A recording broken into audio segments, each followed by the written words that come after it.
আসসালামু আলাইকুম। বাংলা নিউজে আপনাকে স্বাগতম। শুরুতেই সংবাদ শিরোনাম। অর্থ লুট শেষে এখন নারী দেহ লুটে ঝুঁকছে ক্ষমতাসীনরা। সবশেষে দেখবেন জ্বালানির মূল্যবৃদ্ধির দায় নেবে না শরিকরা। এবার বিস্তারিত। সাম্প্রতিক সময়ে ধর্ষণ বাংলাদেশে এক মহামারী আকার ধারণ করেছে। এমন কোনো দিন বাদ যায়নি যে সংবাদপত্রে 4 থেকে 5টি ধর্ষণের ঘটনার নিউজ প্রকাশিত হয়নি। বেশিরভাগ ধর্ষণের ঘটনার নিউজই সংবাদপত্রে আসে না। সামাজিক মর্যাদা হানি সহ বিভিন্ন কারণে ঘটনাগুলো ধামাচাপা দেয়া হয়। আর সংবাদপত্রে যেসব ঘটনা প্রকাশিত হয় তাও এখানে সীমাবদ্ধ থাকে। হয়তো বড়জোর মামলা হয়। এসব ঘটনার বিচার হয়েছে এমন রেকর্ড নেই বললেই চলে। আর সম্প্রতি সারা দেশে যেসব ধর্ষণের ঘটনা ঘটেছে এসব ঘটনার সঙ্গে ক্ষমতাসীন দল আওয়ামী লীগ ও তার অঙ্গ ও সহযোগী সংগঠনের নেতাকর্মীরাই জড়িত বলে বিভিন্ন গণমাধ্যমে সংবাদ প্রকাশিত হচ্ছে। এসব ঘটনায় সারা দেশে তোলপাড় সৃষ্টি হলেও সরকারি দলের লোক হওয়ায় খুঁটির জোরে তারা পার পেয়ে যাচ্ছে। অতি সম্প্রতি বরিশালে এক ছাত্রলীগ নেতার স্বামীকে বেঁধে তার নববধূকে জোরপূর্বক ধর্ষণ করেছে। এ ঘটনায় সারা দেশে সমালোচনার ঝড় উঠলেও দল থেকে বহিষ্কার করে দায় এড়িয়ে গেছে ছাত্রলীগ। কিছুদিন আগে জাহাঙ্গীরনগর বিশ্ববিদ্যালয়ের এক ছাত্রলীগ নেতার বিরুদ্ধে এক ছাত্রীকে ধারাবাহিক ধর্ষণের অভিযোগ উঠেছে। আর সর্বশেষ বগুড়ায় তুফান সর্দার নামে এক শ্রমিক লীগ নেতা কর্তৃক এক ছাত্রীকে ধর্ষণের পর ওই মেয়ে ও তার মাকে আটকে রেখে নির্মম নির্যাতনের পর তাদের মাথা ন্যাড়া করে দেওয়ার ন্যাক্কারজনক ঘটনা ঘটেছে। ধর্ষণ ও নির্যাতনের শিকার মা মেয়ে আন্তর্জাতিক গণমাধ্যম বিবিসির কাছে শ্রমিক লীগ নেতা তুফান ও তার ক্যাডার বাহিনীর নির্মম নির্যাতনের বর্ণনা দিতে গিয়ে বলেছেন, রিমান্ডে নেয়া মানুষকে যেইভাবে মারে সেইভাবে একটা ঘরে আটকে রেখে ওরা মারছে আমার মেয়েকে এবং আমাকে।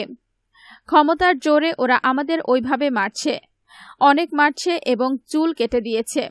বগুড়ার ঘটনায় আবারও সারা দেশে তোলপাড় সৃষ্টি হয়েছে। এ ঘটনায় মধ্যযুগীয় বর্বরতাকেও হার মানিয়েছে বলে মনে করছেন অনেকে। মা মেয়ের মাথা ন্যাড়া ছবি বিভিন্ন গণমাধ্যম ও সামাজিক যোগাযোগ মাধ্যমে দেখার পর এ নিয়ে মানুষ প্রচণ্ড ক্ষোভ প্রকাশ করেছে। গণজাগরণ মঞ্চের আহ্বায়ক ইমরান এইচ সরকার তার ফেসবুক স্ট্যাটাসে বলেছেন, শ্রমিক লীগ সভাপতি সদ্য স্কুল শেষ করা একটি মেয়েকে বাড়ি থেকে তুলে এনে ধর্ষণ করেছে। প্রতিবাদ করায় মা মেয়ের মাথা ন্যাড়া করে দিয়েছে। এরপরও মুখ বন্ধ না করলে এসিড মারার হুমকি দিয়েছে। আওয়ামী লীগ কি আমাদের মধ্যযুগে নিয়ে যাবার পণ করেছে নাকি? আমি তো পরিষ্কার দেখতে পাচ্ছি বাংলাদেশ এখন মধ্যযুগের মহাসড়কে। এই ঘটনা মধ্যযুগকেও হার মানায়। আমরা কি আজ এতটাই বিকারহীন যে এই ঘটনাও আমাদের নাড়া দিতে পারছে না? কেউ কেউ বলছেন দেশের শেয়ার বাজার, ব্যাংক এবং বিভিন্ন সেক্টর থেকে রাষ্ট্রীয় অর্থ লুট শেষে ক্ষমতাসীন দলের নেতাকর্মীরা এখন নারীদের দেহ লুট শুরু করেছে। ৭১ সালে পাকিস্তানিরা যা করেনি আওয়ামী লীগ, যুবলীগ, স্বেচ্ছাসেবক লীগ, শ্রমিক লীগ ও ছাত্রলীগের নেতাকর্মীরা এখন তা করছে। এরপর যে তারা কি করবে সেটা আল্লাহই ভালো জানেন। এদেরকে এখনই না রুখলে দেশ সত্যি সত্যি মধ্যযুগে চলে যাবে। অন্যদিকে জ্বালানি তেলের দাম বৃদ্ধিতে ক্ষুব্ধ আওয়ামী লীগ নেতৃত্বাধীন 14 দলীয় জোটের বেশিরভাগ শরিক।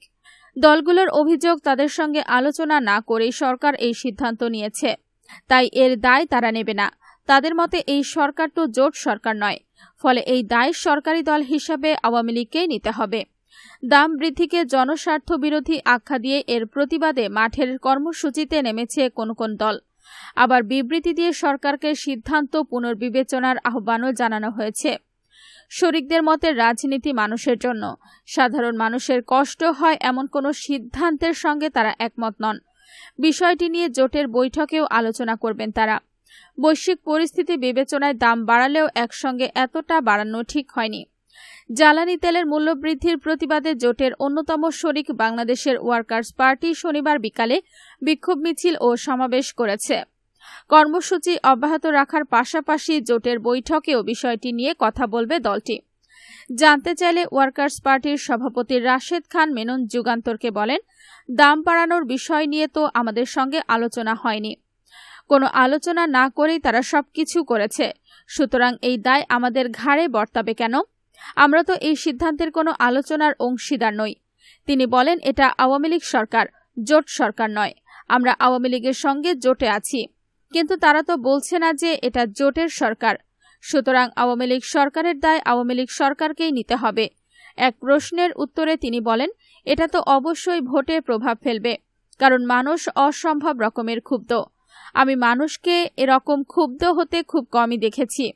তাই আমরা আমাদের কথা বলেই যাব। জোটের একাধিক নেতা যুগান্তরকে বলেন, এটা আসলে জনস্বার্থ বিরোধী সিদ্ধান্ত। কোনো একটি মহলের কথা শুনে এই ধরনের সিদ্ধান্ত নেওয়া আওয়ামী লীগ সরকারের ঠিক হয়নি। এর খেসারত দিতে হচ্ছে জনগণকে। দিন শেষে কিন্তু আমাদের ভোটের জন্য সেই জনগণের কাছেই যেতে হবে। এটা মাথায় রাখতে হবে। ইউরিয়া সার ও পেট্রোল, ডিজেল, অকটেন, কেরোসিনের মূল্য বৃদ্ধির কড়া প্রতিবাদ জানিয়েছে জোটের আরেক শরিক দল জাতীয় সমাজতান্ত্রিক দল জাসদ।